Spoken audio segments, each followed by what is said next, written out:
In the dead of night, a single word, hello, slithers through the darkness, igniting a chain of chilling encounters that will haunt Alex for years. From a sinister smile on a moonlit porch to a shadowed figure crawling through a school's veins, and a stranger's car lurking on a desolate street, each moment tightens the noose of fear around his heart. What connects these eerie strangers, and will Alex unravel their secrets before they claim him? The Whispers in the Shadows. At 16, I'm Alex, found solace in the quiet predictability of my Grandma Rose's house, a place where time seemed to linger like dust in the afternoon light.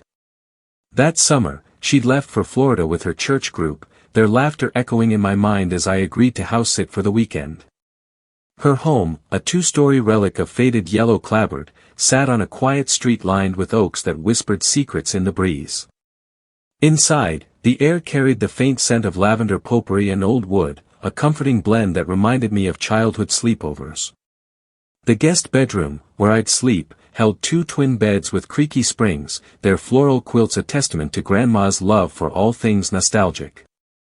As I dropped my backpack on the floor, the hardwood groaned underfoot, and I felt a strange mix of independence and unease. This was my first time alone here, and the house, though familiar, seemed to watch me with its shadowed corners. Before settling in, I made my rounds, checking every lock with a diligence born of teenage caution. The front door's brass deadbolt clicked firmly, the back door's chain rattled into place, and the windows, each framed with lace curtains, were sealed tight. Satisfied, I returned to the guest bedroom, its walls adorned with faded paintings of pastoral scenes. I chose the bed by the window, its thin mattress sagging slightly under my weight. The night was young, barely 9 p.m., and sleep felt distant. With no TV to distract me, I sprawled across the bed, phone in hand, the blue glow casting flickering shadows on the ceiling. I scrolled through videos, cat memes, music clips, texting my sisters, Emma and Claire, about nothing in particular. The house was silent save for the occasional hum of the refrigerator in the kitchen, a sound so familiar it was almost soothing. Yet, as I lay there, a faint prickling at the back of my neck hinted at something amiss, though I brushed it off as nerves. An hour passed, the world outside cloaked in darkness, when a sound pierced the stillness, a woman's voice, soft but deliberate, saying, hello. My fingers froze mid-scroll, the phone's light harsh against my widening eyes. The voice came again, measured, almost melodic, repeating every 10 seconds like a metronome. I sat up, heart thudding, and strained to listen. It seemed to drift from the front of the house, near the porch. Grandma's neighborhood was quiet, the kind where dogs rarely barked after dusk, so this voice felt like an intrusion, a crack in the night's calm. I swung my legs off the bed, the floor cold against my bare feet, and crept toward the door. My mind raced, maybe a neighbor, lost or confused. But the repetition, the lack of urgency, gnawed at me. I hesitated, one hand on the doorknob, the other clutching my phone, its screen now dim.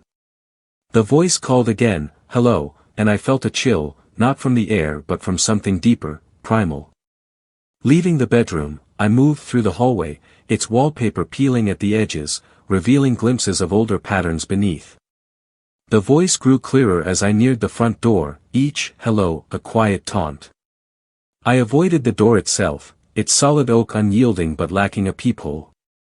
Instead, I veered into the dining room, where a large window offered a view of the porch. The room smelled of polished wood and the faint tang of lemon cleaner, remnants of Grandma's meticulous housekeeping. Plastic blinds hung over the window, their slats slightly warped from years of sun. I inched closer, my socks whispering against the rug, and parted the blinds with trembling fingers. Moonlight spilled across the porch, illuminating a woman standing on the stoop. She was older, late 50s perhaps, her hair a tangle of gray curls.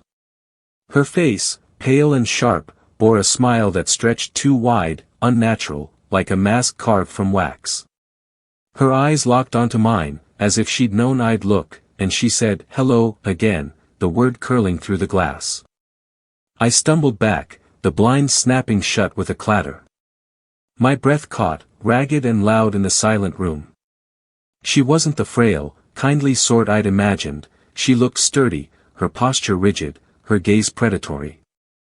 My mind scrambled for explanations. Could she be one of Grandma's church friends? But why stand there at midnight, repeating that single word? Why no knock, no doorbell? I retreated to the guest bedroom, my pulse a drumbeat in my ears, and shut the door, a barrier that felt flimsy now. The voice stopped, or perhaps the closed door muffled it. I sank onto the bed, phone clutched like a lifeline, and texted Emma and Claire, some creepy woman's outside saying, "Hello," over and over. Emma replied instantly, "Call Grandma." Claire added, "That's so weird, maybe she's drunk." I typed back, "It's midnight, and she's just staring. Not calling Grandma, she's asleep." Their responses buzzed, a mix of concern and teasing, but they couldn't feel the weight of that smile through the window. Time crept by, the silence heavy but calming. I lay back, convincing myself she'd left, maybe a harmless eccentric wandering the night. My sister's texts had petered out, and I was starting to relax, the adrenaline ebbing. Then it came, banging, not a knock but a violent thud against the window. The sound was a physical jolt, my chest seizing as if gripped by an invisible hand. The bang stopped, and there it was again, "Hello," now closer, mocking. Fear gave way to a reckless surge of anger. I leapt up, grabbed the blinds, and yanked them high. There she was, inches from the glass, her smile wider, teeth glinting in the moonlight. Her eyes, unblinking, seemed to bore into me, stripping away my bravado. "I'm calling the cops," I shouted, my voice cracking but fierce. Her smile didn't falter, and for a moment, I thought she'd speak, but she only tilted her head, studying me like a specimen. I dropped the blinds, the cord swinging wildly, and ran. The living room, with its overstuffed sofa and knitted throws, felt exposed, every shadow a threat. I checked the front door, still locked, then the back, my hands shaking as I fumbled with the chain. The house seemed to close in, its familiar warmth now a trap. I sprinted upstairs, the steps creaking under my weight, and barricaded myself in the upstairs guest room. This room was smaller, cluttered with boxes of Grandma's old clothes, the air thick with dust. I crawled into the bed, pulling the quilt over my head like a child hiding from monsters. My phone lay beside me, its screen a faint glow, but I didn't text anyone. Calling the police felt like admitting defeat, and part of me, stubborn, scared, wanted to wait it out. Hours ticked by, my eyes fixed on the ceiling, every creak of the house a potential footstep. Sleep never came, only a tense vigilance that left me drained. Dawn broke, gray light filtering through the curtains. I crept downstairs, my socks catching on the rug's frayed edges. The dining room window revealed an empty porch, the stoop bare save for a scattering of leaves. I checked every window, my reflection pale and hollow-eyed in the glass. She was gone, leaving no trace but the memory of her smile. I called Grandma Rose, my voice hoarse as I recounted the night.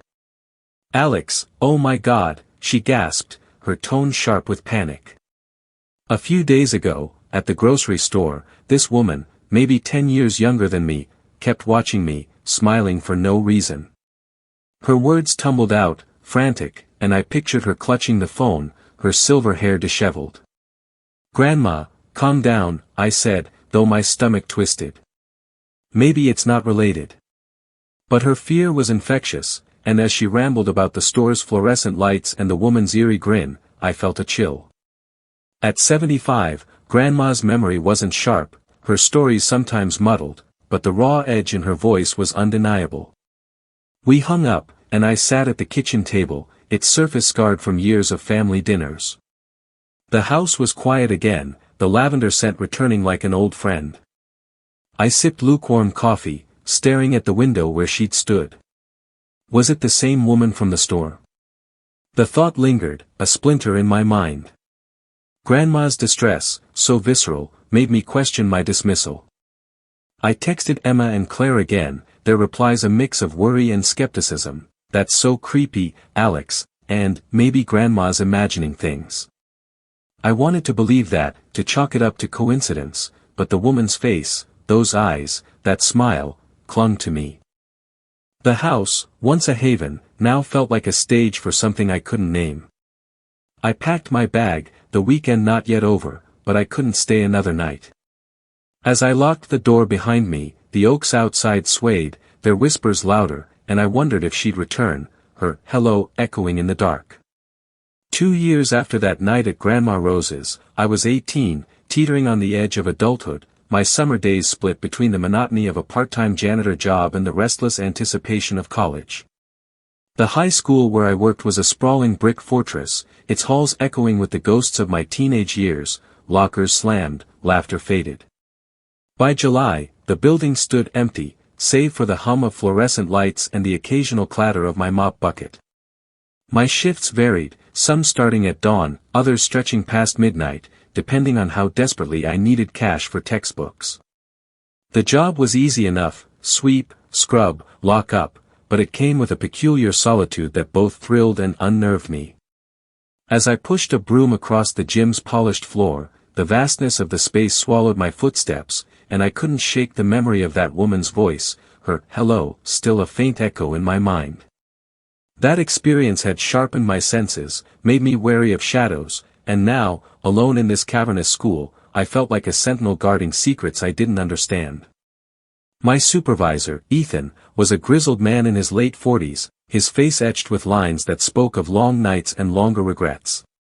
He had a gruff warmth, like a bear that might nuzzle or bite, and we'd developed a rhythm, me, the eager kid, him, the reluctant mentor. That night, he clapped me on the shoulder, his calloused hand heavy, and said, "Got to head out early, Alex. Family stuff. Text if you need me." His eyes, shadowed under a baseball cap, flickered with something, guilt, maybe, for leaving me to lock up alone. "Sure thing," I replied, forcing a grin, though my stomach twisted. I thrived on these solo shifts, when I could slack off, scroll my phone, or slip out early, still paid. But as Ethan's truck rumbled away, the school's silence pressed against me, thick and expectant, like the air before a storm. I glanced at the gym's high windows, where moonlight carved stark angles across the bleachers, and felt a prickle of unease, a whisper of that old fear from Grandma's porch. Ethan's parting task was to haul extra chairs from a recent assembly to the basement storage room, a chore I figured I'd knock out quickly before calling it a night. I stacked 6 folding chairs, their metal frames cold and clanging, and started down the stairwell. The basement was a world apart from the school above, a concrete labyrinth of flickering bulbs and damp air that smelled of mildew and forgotten things. The storage room, tucked at the end of a narrow hall, was dimly lit, its single overhead light casting a sickly yellow glow. As I entered, my sneakers squeaked on the gritty floor, and I noticed rows of art mannequins, their wooden limbs draped in paint-splattered cloths, standing like silent sentinels. They reminded me of the figures in Grandma's attic, relics of a past I didn't fully grasp, and I shivered, not from the chill but from a sudden, irrational dread. I set the chairs down, their clatter echoing, and turned to leave, eager to escape the basement's oppressive weight. Back in the gym, I grabbed another stack, my arms straining under the weight, and descended again, the stairwell's walls seeming to close in. As I re-entered the storage room, my breath caught, one of the mannequins, right at the front, stood bare, its cloth gone. I froze, the chairs slipping slightly in my grip. I was certain it had been covered minutes ago, its form shrouded like the others. My mind raced, replaying that night 2 years back, the woman's eyes piercing through the blinds. Was this a prank? A trick of the light? I set the chairs down, my hands trembling, and pulled out my phone. "Ethan," I texted, my thumbs clumsy, "I think someone's down in the basement." His reply was slow, a single line, "What do you mean?" I typed back, "One of the art cloths was moved." As I hit send, my eyes darted to the room's corners, where shadows pooled like ink. The silence was deafening, broken only by the faint buzz of the light above, and I felt exposed, a mouse in a maze with no exit. Ethan's next message came after an agonizing pause, "No one else should be there." My pulse quickened, and I scanned the room again, my gaze snagging on a cloth in the far corner, just beyond the light's reach. It was bunched oddly, as if draped over something irregular, not a mannequin's smooth lines but something alive, shifting ever so slightly. My mouth went dry, fear coiling in my gut like a snake. Someone was hiding there, watching me. I took a step forward, then stopped, my sneakers scuffing the floor. The cloth twitched, a subtle ripple, and I imagined eyes beneath it, tracking my every move. My thoughts spiraled, had they been here the whole time, waiting for Ethan to leave?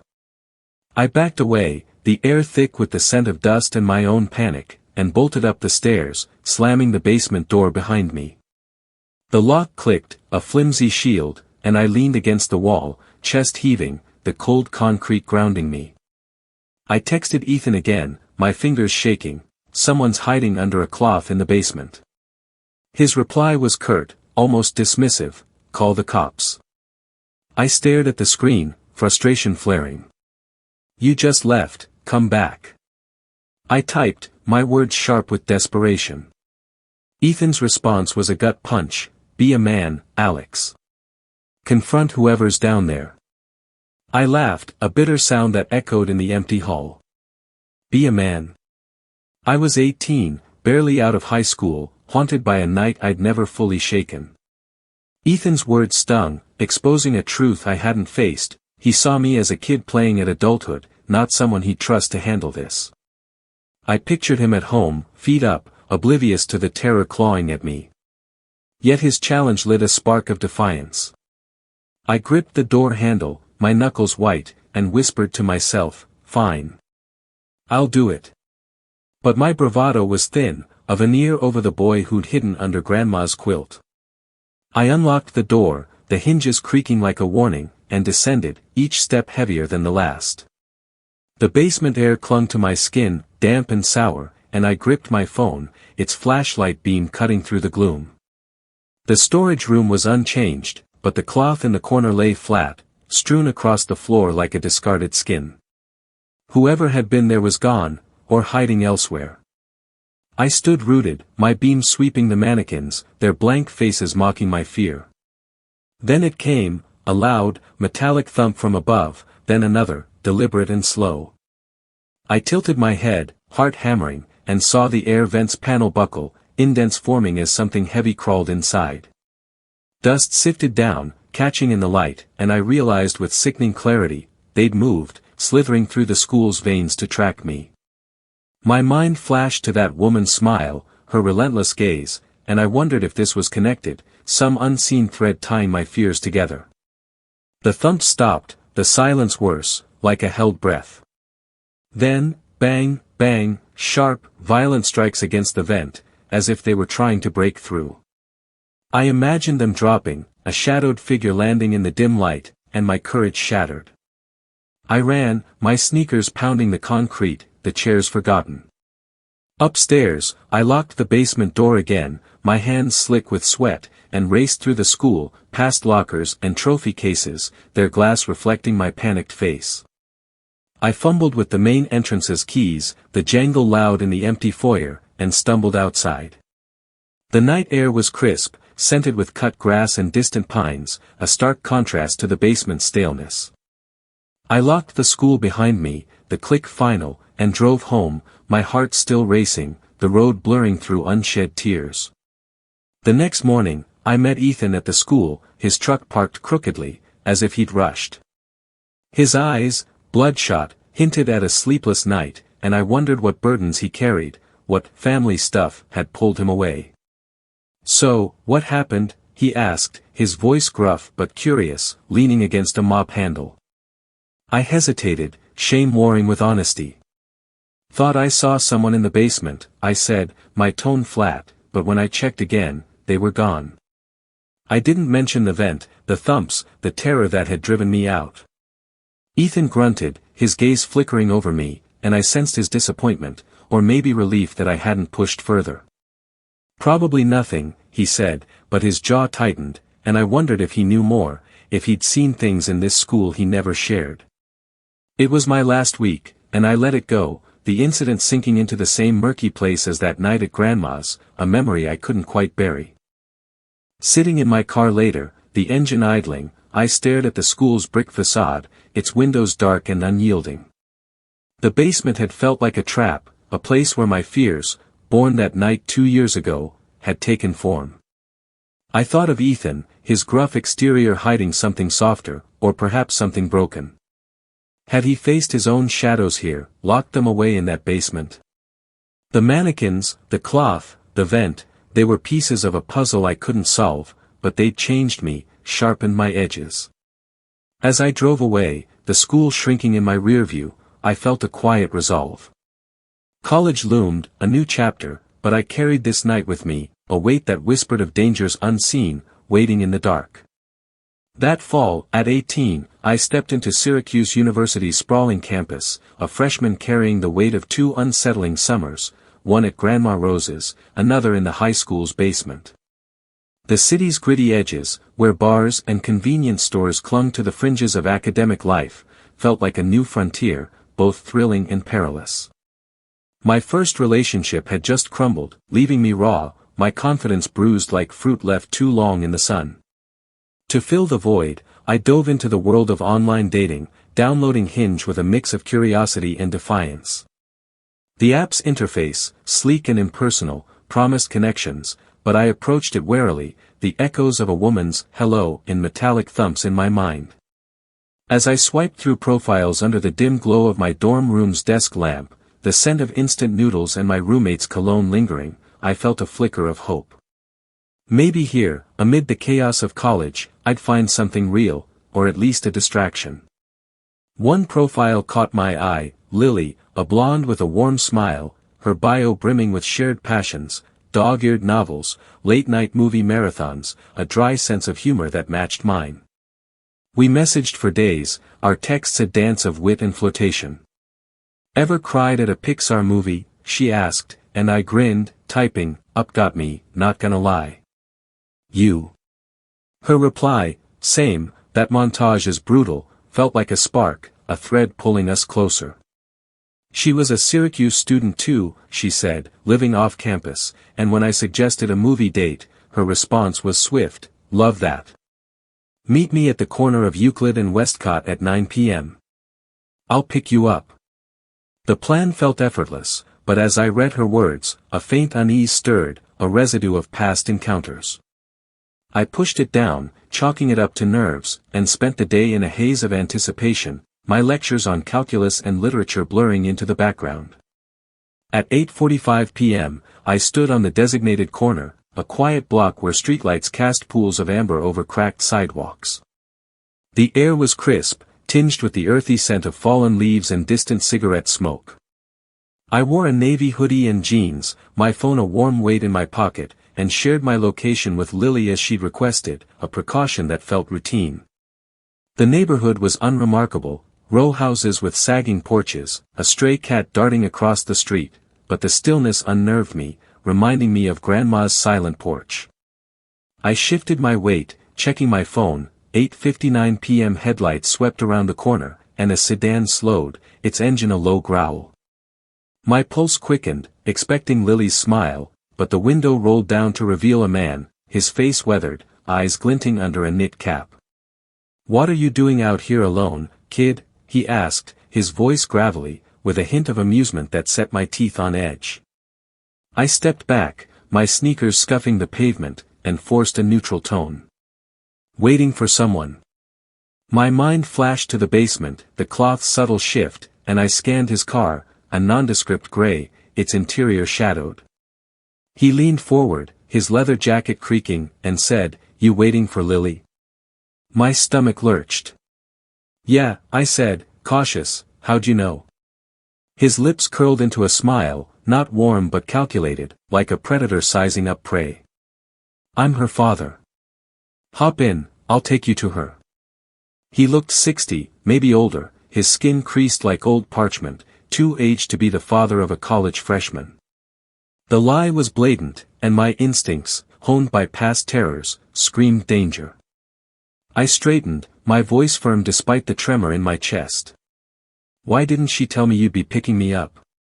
He shrugged, his eyes never leaving mine. Don't trust random guys with my daughter. Wanted to check you out first. His words hung in the air, oily and unconvincing.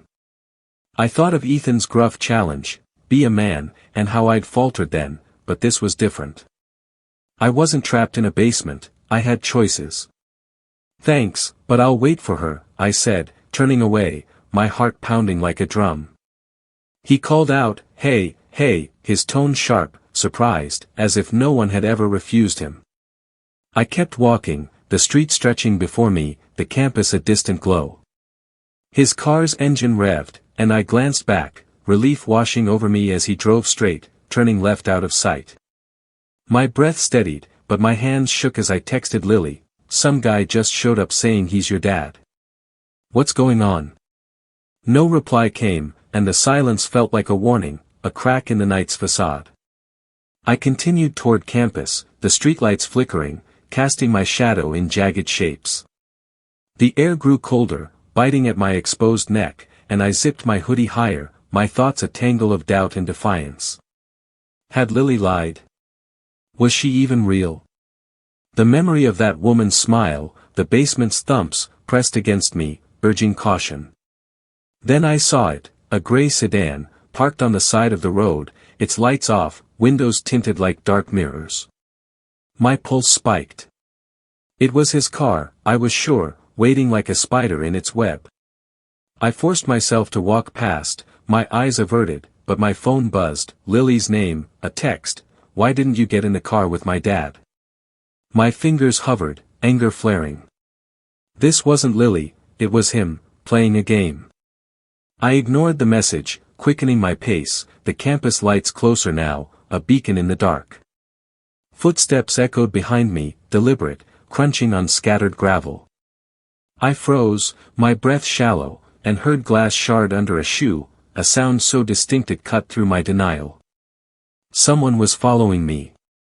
My mind raced, replaying the basement's terror, the woman's unrelenting gaze, and I knew I couldn't hesitate. I ducked behind a parked van, its metal cold against my palms, and crouched, listening.